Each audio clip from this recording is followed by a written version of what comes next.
Hey guys, it's Saturday. I'm in the shop. We're working on a rope bag video and a rope bag pattern. As you know, if you follow us on Instagram, we've been working on that. And so we are putting that rope bag together today and shooting some of that video. And I just had a thought here. We've had a few phone calls over the last 2 or 3 weeks of folks asking me questions about swivel knife work and kind of what the best swivel knife is. And kind of getting to know your swivel knife and things. And this was also a very big topic at our classes this year, both at Sheridan and at Waco, was in our tooling classes, was trying to get people to just get real comfortable with their swivel knife and trying to focus some time and some practice on that. And so I'm going to go through real quick. This is going to be a short video. I just want to show you some movements with the swivel knife. We've done a video on this before, but it's been quite some time. And as I do more classes and as people ask questions, I develop a little bit more knowledge on exactly how to explain what's going on and hopefully help you work your swivel knife a little bit better. First thing we want to do is be sure that your swivel knife is sharp. I don't care what brand of swivel knife you have. I don't care what kind it is. The blade has some advantages. We'll talk about that in another video. There are some differences in the blade, but if you have a swivel knife, get it, make sure it's sharp. We have a video on sharpening a swivel knife. And the main thing when you're using a swivel knife to know if it's sharp is when you make a cut, that cut should open up. If you'll see that, how that cut now is open, it should not be pushing your leather in there like that. It ought to be opening it up, just like an incision. If your swivel knife is just pushing your leather down and it's not really making an incision in there, then your swivel knife is probably dull or rounded off. So you need to go back to your stone and or sharpening device, whatever you're using, and get that blade to have a nice edge. You don't want to cut all the way through the leather, but honestly, if you're tooling 5 ounce or above, say 6 ounce and above, you're going to be pretty hard to carve all the way through it. If you're carving 3 or 4 ounce, you're a little more apt to go through on that type of stuff. But for practice, get you a nice piece of leather. This piece here is about an 8 ounce, maybe a 9 ounce. And that's perfect thickness just to kind of swivel around and play with. But we're going to talk about some of the movements right now that I want you to practice. And if you'll do this every day, just in the mornings over coffee, keep some scrap leather there in your kitchen or by your chair. You don't have to have a whole workbench and tooling bench and everything else to practice your carving. So there's really no excuse as to why we're not practicing it. We should just do that in the morning over a cup of coffee, just warm up, and practice some of these movements. And I'm going to show you a few different movements here that are going to be in every single floral pattern you carve, no matter the style or whose patterns they are or if they're yours. It'll always be these movements. The first is going to be a vine movement, or what we call a long line movement, and that is going to be this movement that I just carved, but I'll show it to you here a little exaggerated. But that is just a simple long line. You can make it more curved, or you can go the other direction and make it even more accented. Whatever you're wanting to do, but I would practice this movement and then bring a second one in to where those tails get really close, but they don't touch. You see how close that is? Most of the time you're not going to carve them quite that close unless you're carving really intricate patterns, but it's a good practice to see how close you can get without them touching, because that is going to be the main line of your vines. So that would be what we'd call a long line, and then you could come in and do your short lines, which will cap off the tops of your vines. And as you can see, this line, the short line, doesn't really intersect this line. You certainly can. It can come into that line, but I find just in general carving, if you just kind of get close but keep it separated, that'll help you in your beveling to know that that's background, and then you'll bevel this long line first, then this one, then you can come in and catch this one. A lot of people will make the mistake of catching this short line and then keep going with their beveler, and now they're on the wrong side of the line on this line here. And so that's kind of just why I want you to practice those long line movements here and just bringing those in together, but to where those tails don't touch.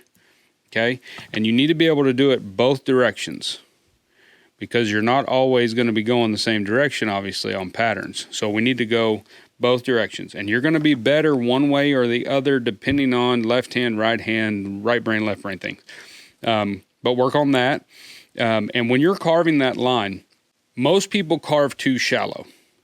Most people will just very lightly carve that deal. We want to get that knife down into the material. If you have a problem with the shakiness or the kind of sketchy movement where it's not really flowing, if you'll sink that blade down into the material and then you're pushing down with your pointer finger, you're pulling with this middle finger, and you're steering with your thumb and middle finger as well, but your main pressure is here in the saddle at the top of the swivel knife. Push that down and then pull that blade through the material. First time you do this and get down into the material, even if it's probably a little too deep, you'll still feel the difference in the stability of your blade. That material of the leather will actually stabilize that blade and allow you to make more of a fluid cut instead of getting on the top and you get this jagged, look to where it's not, it's more boxy. It's not carved smooth. So we want to get that blade down into the material and let that material stabilize that blade. And you can see how deep I am on these cuts here.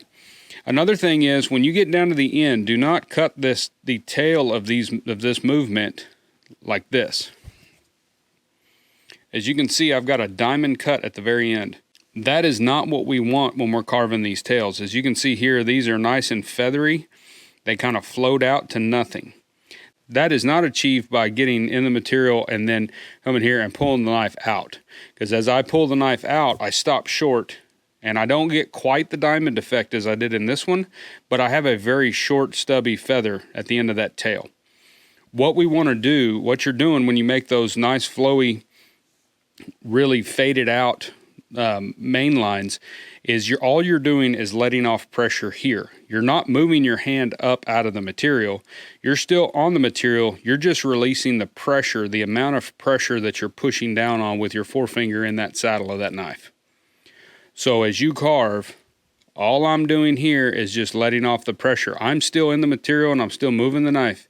And as I let off the pressure, I can keep going.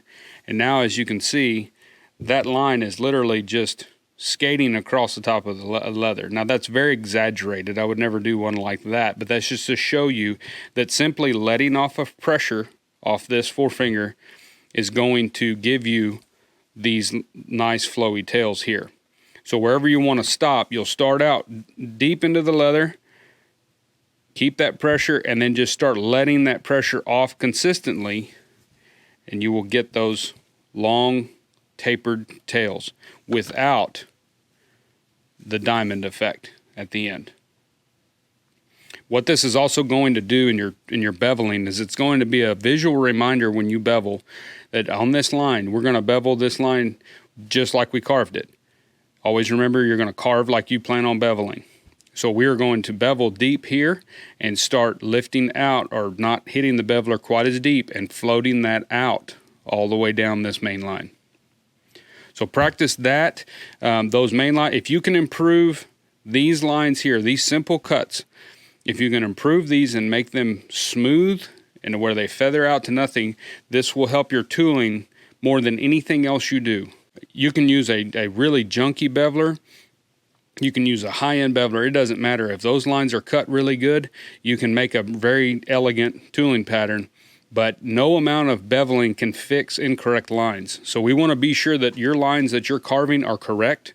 And I'm not saying that they have to be right on the money on your tracing of the pattern, but they have to be correct in the fact that they need to curve smoothly and feather out to nothing and be at the right depth. And your case needs to be correct too. And we've talked about casing before, but you want it cased correctly, but not overly wet. If it's so wet that you see water pooling up in front of your blade, you're far too wet. It needs to, the material has to have stability, so we want it cased enough so that it's got moisture in it, but it's not saturated. So as you can see, this leather is almost back to normal color, and it's carving very nicely. I've got some really good stability. The cuts are opening up nicely. My knife is moving through smoothly. And so that's a really good case on this. Now, I don't have a whole lot of time left on this piece. That's just part of your casing management, which we may get into deeper at another time. But anyway, work on those cuts, the long lines. Just practice these. If you practice these, that's going to help your tooling a ton. Some other movements that you can practice is, of course, the scallop cut, and that's just the S's here. Now, as you can see, all I'm doing, I'm at the same depth, and if I want, I can let off pressure and kind of float that out there. But through the scallop, I'm basically at the same depth. This is going to come into play on like a flower petal here, or a leaf. If you're doing a leaf cut, that's where you're going to use those scallops there. And there's our long lines again right there. So that's giving us the leaf. And you need to practice those both directions as well. Now, if you're starting out, the broader you make these swivels or these scallops, the easier it is. And then it also gets down to your blade style and type and all that kind of stuff. But the tighter you get them, the more accentuated you have to be with your movements. Because if you don't move your hand just right, you'll get little nicks on all your scallops. That's basically you need to kind of practice your hand manipulation to keep that blade out of the way so that it's not nicking the scallops behind it or in front of it as you're moving that blade back and forth. But just practice that and you'll begin to feel how your hand needs to be when you're doing that. Another good thing to practice is going to be a circle. And when I do those, I do a C, and then I'll come back up and do a D right there. And that will give you a circle. We've talked about this before many, many times. A lot of people want to spin their work as they're doing a circle. It's very hard to keep one symmetrical. It's almost impossible to get one perfect, but we want to do them as nice as possible. But where this comes into play is in doing a scroll. So I'll start a scroll with my long line, and it will be very curved normally. And then I'll come in here and do my other one, but only the difference is I'm not bringing it all the way to the middle. So that movement of here will prepare you for doing scrolls without having to turn your material all the way around, okay? Some other cuts that you can practice is just your stumps and things like that. There's any movement you want to do is fine. Anything like that.